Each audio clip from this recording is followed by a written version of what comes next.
Everyone keeps telling me that Dado just quit Destiny. It has been brought to my attention. Dado says, see you at Renegades. Bye for a little while. Yeah, that's a long ass break. Renegades is not until December. Good for him, honestly. Who cares? I care. I like Dado. Am I going to do the same? I'm going to be sticking around for the exotic quests. And I guess I'm going to stick around for the 6-player Festival of the Lost activity. I don't know if it's going to be good or not, but November is looking pretty dead. Like, November is straight up looking like no man's land. I don't think Destiny's got anything happening in November. Interestingly enough, King Gadalion, and look, this is coming off the back of like Glad not participating in the race this past week. But Gadalion right there, how long before Dado does it Destiny? Dado says right here, don't worry, the community will push me out well before the game does, pretty soon.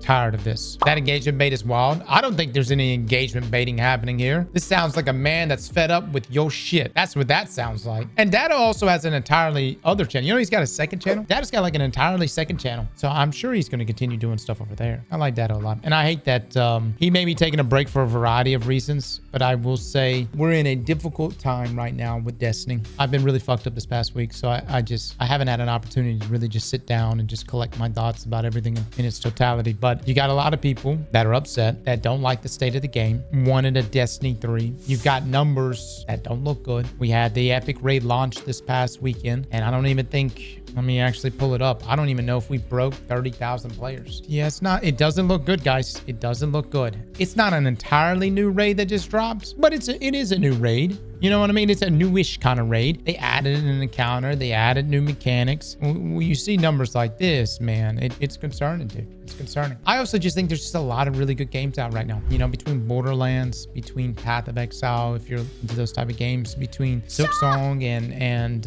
all the games that just recently, Hades that just recently dropped. I just feel like there's just so many great options to play. I guess the other thing is too, is just like, we need to sit down and just ask like, what can be done at this point? Like what can be done on Bungie's end to make the game better, to draw people back in? And I know a lot of you are probably going to say, cross that ship has sailed. You know, it's called the final shape for a reason. There's no return to the good old days, the glory days, quote unquote glory days. You know, everybody would say like glory days was different for them in Destiny. Some people would say it was like Destiny 1 back in the day when we were just starting to discover so many different things. And, you know, the first time you got a Sorcery, the first time you got Icebreaker. Some people would say that Forsaken was the golden days. And for me, I think it was. That time frame of Forsaken in the Black Armory into Seed of Opulence was just such a just crazy time, and just so much stuff happening nonstop. Some people say the Taken King. I also look back fondly on like the Witch Queen era.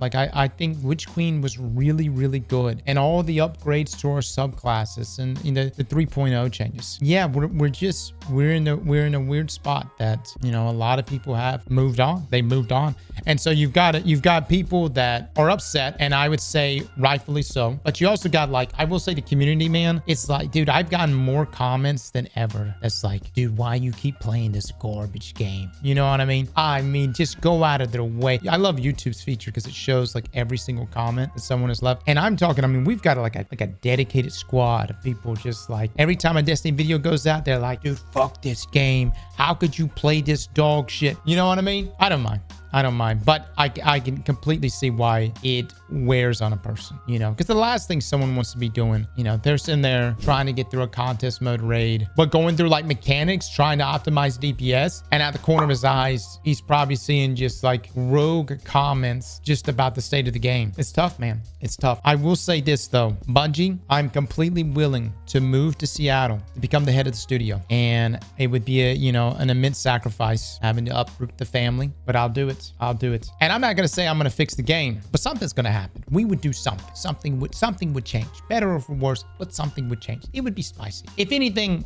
I could be the fall guy. If Destiny ends up just going to shit, well, you could say, hey, we took a gamble on this fucker, you know, and we brought him in and he shit the bed. But for real though, I don't know what can be done. Like I've sat around and thought to myself at night, what can be done to make Destiny great again? I guess we can start with some hats. Yeah, people are taking breaks from Destiny in a big way. Creators like Dado and others are taking breaks. Grenader Jake, I think, just put out a video here recently saying that he's taking a break from Trials. It ain't looking good, fellas. It ain't looking good. I just like playing good games, and I will go where the good games are. And there's some pretty spicy games out there. Am I going to quit Destiny? I'm not saying I am. But if something fondles the balls just right, I will allow it. You know what I'm saying? Whether that be Arc Raiders, whether that be The Cube, whether that still be PoE. There's just a lot of great games. Back in the day, Bungie could fuck up because I brought this up yesterday. Back in the day, I'd get pissed off at Destiny. I'd close it. I'd be like, fuck this game. And I'd pull up my library of games and I'd be like, everything looks like shit.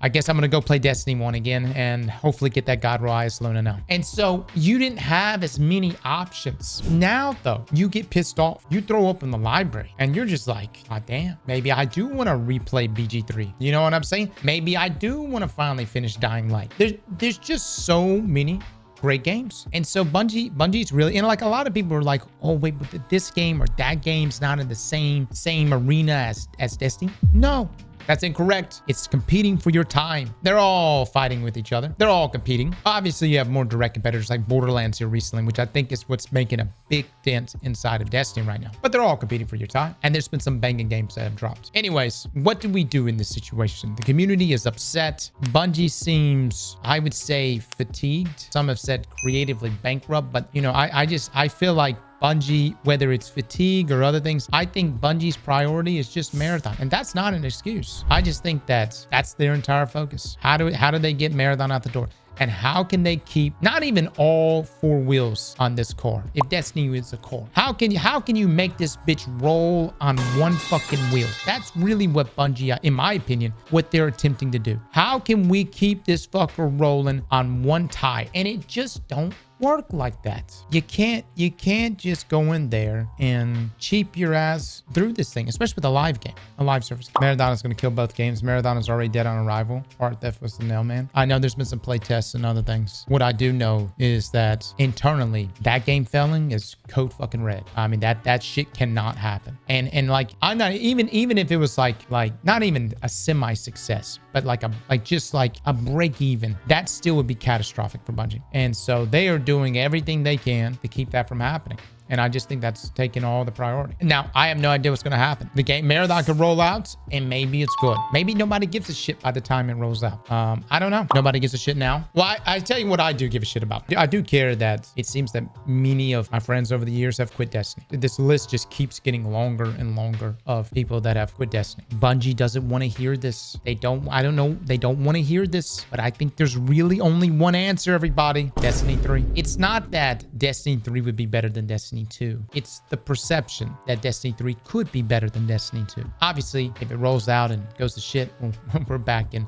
We're now in two shitholes. A D2 shithole and a D3 shithole. But the perception is huge. A D3 signifies a new beginning. Something they tried to pull off with Edge of Fate, but it just didn't sell it. It didn't sell it because it ain't sexy, man. It wasn't sexy. You gotta have, here's the thing. I didn't agree with Luke Smith on a lot of stuff, but the man knew what was sexy, except for that sunsetting shit. That shit didn't work out. But he did know what was sexy. You gotta make it sexy. When they threw up the saga, all right? When you saw the Beyond Light, Witch Queen, Lightfall, and you saw that banner, you were like, fuck me, that's sexy. D3, you wouldn't even have to sell that shit. It sells itself. Now, granted, let's be clear what a D3 actually means for us. You would probably be getting every single weapon you've ever earned in Destiny 2 back in D3. Just so that we're clear, you'll eventually work your way back up to Prismatic and all of the other subclasses. Every exotic quest will eventually be ported into D3. And but be clear, it will be everything that has existed in D1, D2, but in D3. But the perception would still be, at least initially, better. People would see D3 and go, oh, is there something new here? You see what I'm saying? So the same shit, but a higher number. Yes, but you sell the dream. And if you shit the bed, don't worry, you can make a Destiny 4. And that is my pitch to be studio lead for Bungie. That's really the only answer I got right now, guys. You know, and here's the thing. We're going through this right now. Bungie's doing what they're doing. And look, I don't think we'll see what happens. If Star Wars somehow saves this fucking game, I will watch every damn Star Wars show out there. That you guys have. What y'all recommend? Andor? Is that the one y'all wanted me to? I will watch the fucking all the other Star Wars shows. If Star Wars somehow saves Destiny in December. I will never talk shit about Star Wars again. Not that I really talk shit about Star Wars, but I don't necessarily think it has that much pull. But maybe it does. Maybe it does. We'll see. We'll look at the numbers. I'm really curious to know, will Renegades perform better than Edge of Fate? I'm also curious to know, will people like Datto here and other folks come back to Destiny? I know Datto says he'll be back in Renegades, and I hope so. But I mean, other people that have walked away, will they return in Renegades? And I just don't know if it's going to have the pull that a Destiny 3 would have had. You don't even have to market a D3. You could just put up, oh my God, you could put up a poster with like D and a 3 underneath it, and just very faded out. Like you could barely see it.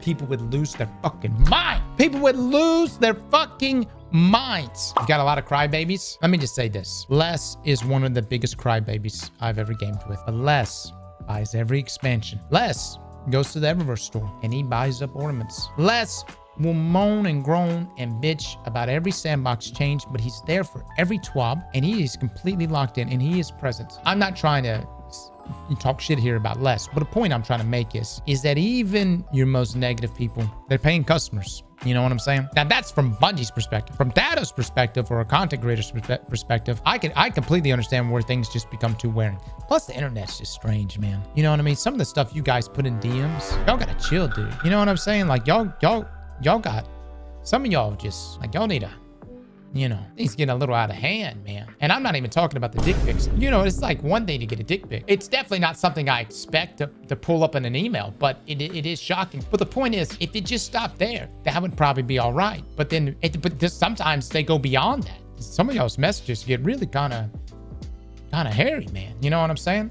And so I don't know what Datto, but I know other creators definitely go through some shit. I want you to just like put it in an email, put it in a message, and then just save it as a draft and come back 10 minutes later. And if you're like, that's probably not a good idea, then delete that shit. You know what I'm saying? And that goes for a lot of things. I just want you to just say, under the umbrella of a lot of things you could possibly send in a message, I want you to just save the draft, come back 10 minutes later, read it, okay? Have that post-email clarity. But before, don't do it. Have that clarity before you send it, and then see whether or not it's a good idea to send. The company is ran by Incompetence now. All the actual talent was fired by Pete because it cost some money. The issue we're in now is that we have no talent, no ideas, no consistency. Sony, now being the CEO of Bungie, needs to either rehire talents that were let go, who were integral to the gameplay, or hire individuals who actually care about the integrity of the franchise that is Destiny and will bring us back to a more grounded experience. We need smart people, not doormats. Here's the thing, buddy. All those fine individuals that did leave Bungie, yes, some of them were unfortunately let go. Many of them left with golden parachutes. Okay, and they left with a fucking bag. And so I'm not saying Sony can't possibly pull them back, or ask them to come back, or maybe Bungie. When you walk away with, $100 million, I don't know if any of those guys will ever return because they made a lot of money. I don't know if they necessarily got that desire to want to come back. I will say this though, I do like Allison and the narrative team. I miss Chris Proctor. I wish that he would have stayed, but he had his reasons for leaving, I guess. I just think that it's a tough situation you're handed right now to be like, hey, you just killed Thanos. Now you need to suddenly make everybody excited about the future for Destiny. It's not going to be a sequel. We're going to have to do all of this under budget, and don't ask for any extra resources because Marathon is the priority game to get out. You see what I'm coming from? And I know some of you are saying, Cross, you're making excuses for Bungie. I'm not making excuses for Bungie. I'm saying this situation that the Destiny dev team is under right now, and it sucks. It fucking sucks. Raid team is cooking though. That was a rated dungeon team is cooking. Now, Renegades is coming. I don't know if it's going to fix anything. I do think that the game's going to be pretty dead from now until then. We'll have October that's got some spurts in it, the exotic quests, and the 6-player activity for festival. But November's looking pretty dead. Michael Salvatore is also returning for the music there for Renegades. We'll see what happens. And again, it's not saying that, old people that have worked on Destiny would never return. I wish like Joe would have stayed around. Like I wish Joe would have stayed around and kept working on Destiny. Even if he did want to stay game director. It has been incredible talent that have moved on from Destiny, and it's super unfortunate. I know Joe especially still tweets about Destiny quite a lot, and he still actively plays Destiny a lot. I'm curious if they would ever return. PvP team, for God's sake. Guys, I don't think we have much of a PvP team. All right, I'm gonna be honest. PvP players, you guys If you want PvP updates, that will happen in Marathon. Get some sandbox changes here and there, but I just don't see anything crazy happening on the PvP side. I will say, I mean, look, here's the thing. I primarily play Destiny these days because, you know, I do like the raid experiences. I like the day one dungeon experiences too. And I like the narrative. Narrative for Edge of Fate was pretty good. I'm curious to see what they do with Renegades. And raids and dungeons, or at least the raid here, was good too. It's my job. Yeah, we make money playing this game, but we also make money playing other games. That's the nature of streaming. If you think for 1 second Bungie is actively paying fucking me to play their game, you guys are out of your mind. I don't think you realize just how cheap Bungie is being. They're not even doing like any type of sponsorship deals or anything like that.